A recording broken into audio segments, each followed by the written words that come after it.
Bonjour à tous, c'est John Lawson et je suis dans mon centre de fitting à Boulogne-Billancourt. Aujourd'hui, j'avais envie de vous parler des nouveaux drivers Titleist, les TSI. Je vais vous parler surtout de le TSI 2 et le TSI 3. Je fais pas mal de tests sur ces deux têtes depuis quelques temps et j'avais envie de partager ces résultats avec vous. Très clairement, Titleist a mis l'axe sur le gain de distance cette année avec les drivers TSI. Il y a beaucoup d'avancées dans les technologies au niveau de l'aérodynamique, la vitesse de balle, la MOI et l'ajustabilité. Les deux qui m'ont vraiment intéressé autant fitter sont l'ajustabilité et la vitesse de balle sur les coups décentrés. Une des choses les plus intéressantes que j'ai trouvées dans ces nouveaux drivers se trouve au niveau de la face de club, qui est fabriquée dans une nouvelle matière de titane qui s'appelle la ATI 425. C'est un titane qui est utilisé dans l'aérospatial, qui est également utilisé dans les F1 et puis d'autres sports où on a besoin des matières extrêmement robustes, mais qui sont également élastiques. Donc, on sait que voilà, les différents règlements mis en place aujourd'hui avec les drivers, que les drivers n'ont plus le droit d'avoir une certaine élasticité, donc la balle ne peut pas repartir plus vite qu'elle parte aujourd'hui. En revanche, sur les coups décentrés, cette face, elle peut s'avérer assez intéressante. Et puis, c'est ça que je veux vous montrer dans les résultats un peu plus loin. Je vais d'abord vous parler du driver TSI 2, qui est donc la masse plutôt à l'arrière et puis un centre de gravité basse et à l'arrière. Donc tout est fait avec ce driver pour monter plus facilement la balle, un driver qui est plus tolérant que son frère le TSI 3. Et donc là, ce que j'ai trouvé intéressant à essayer avec ce driver-là, c'est de voir ce qui se passait si je changeais ces différents poids. Donc là, on a un poids de 9 grammes, on peut ajouter 4 grammes ou enlever 4 grammes, ou on peut le faire en inclination de 2 grammes par 2 grammes. Donc ce que j'ai fait ici, c'était surtout essayer donc avec le standard et puis avec plus ou moins 4 grammes. Aussi quelques données techniques donc pour le test. J'ai pesé les différentes têtes. Et là, on est sur le TSI 2, donc sans l'adaptateur du shaft. Donc une tête qui pèse 193,5 grammes. Le swing weight, donc sur un shaft à 45 inches, était à D0,9.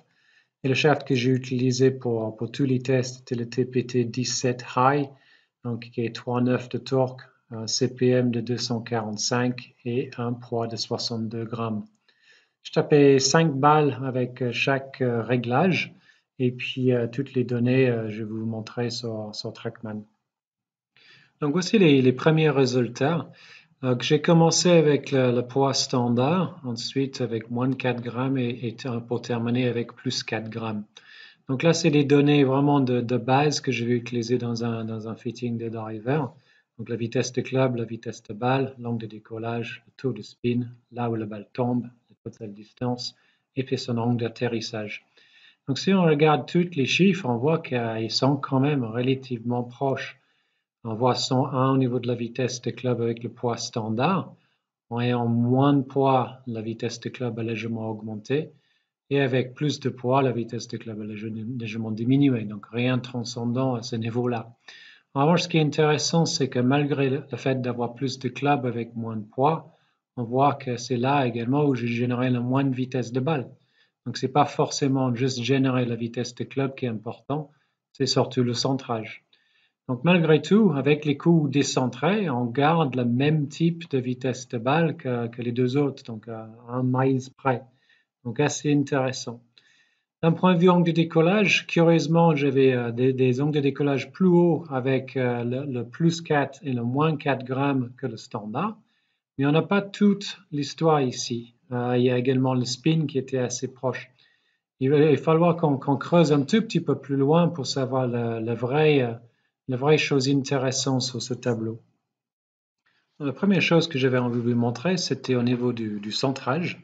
Donc ça, c'est avec le poids standard et on peut voir que le centrage, il est plutôt pas mal, mais plutôt basse et légèrement talon. Et ce que ça va avoir tendance à faire, c'est de donner un angle de décollage, donc un tout petit peu plus basse, et ça augmentera le spin aussi. Donc là, déjà avec le poids standard, ça c'était le type de centrage que j'avais. Si je vais sur maintenant le driver avec moins de poids, là on commence à voir davantage de dispersion, quelques balles au centre, quelques balles en talon, prédominamment basse et talon de nouveau. Donc on a plus de problèmes, je dirais, au niveau du centrage avec moins de poids. Et ensuite, si je vais sur le plus de poids, là on retrouve le milieu du club et un tout petit peu plus haut, mais malgré tout, ça reste quand même assez bas dans tous les cas de figure. Donc les balles étaient prises un tout petit peu plus hautes sur la face avec moins de poids et pour le plus de poids, c'était plus bas et avec le poids standard plus bas aussi. Donc là, pour comprendre ça, il faut qu'on aille encore un tout petit peu plus loin. Donc là, on est sur ma système Gears et donc les deux clubs en mouvement ici. Donc là, je pense que ce qui est vraiment très intéressant avec le driver TSI2, c'est que par rapport à son centre de gravité, ça va avoir un certain effet sur le shaft. Donc, je vais juste arrêter ces deux gars-là et on va le mettre à l'impact. Donc, vous allez pouvoir voir qu'il y a pas mal de déformations de shaft, donc ce qu'on appelle la déflexion de shaft ici à l'impact. Et donc, on voit comment le shaft se déforme dans ce sens-là. Si on regarde ici, on peut regarder exactement comment le shaft se déforme. Donc, on a cette graphe-là qui montre la déflexion du shaft, donc positive ou négative. Donc, positive, c'est quand la tête des clubs va vers l'objectif, en fait, ou qui dépasse le shaft ou le grip. Et avec la tête des clubs plus lourde, avec davantage de masse à l'arrière, on avait un tout petit peu plus de déflexion. Donc, ça, c'est 33-34 mm de déflexion ici par rapport aux têtes de club qui étaient plus légères avec moins de 4 grammes. Donc, il y a vraiment très peu d'écart au niveau de la tête de club, que ce soit légère ou que ce soit lourde. Mais dans les deux cas, ça, c'est des données de déflexion un tout petit peu élevées qui vont donner des trajectoires un peu hautes. Et surtout, plus il y a de déflexion, plus ça réduit la radius du shaft, donc plus on aurait tendance à taper en bas du club.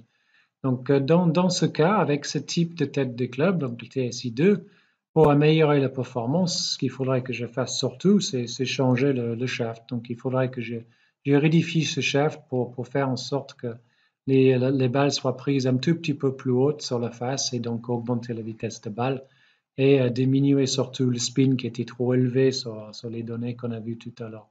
Donc, le TSI2, clairement, a une tête de club qui va nous aider à monter la balle un peu plus pour les gens qui ont du mal à monter la balle.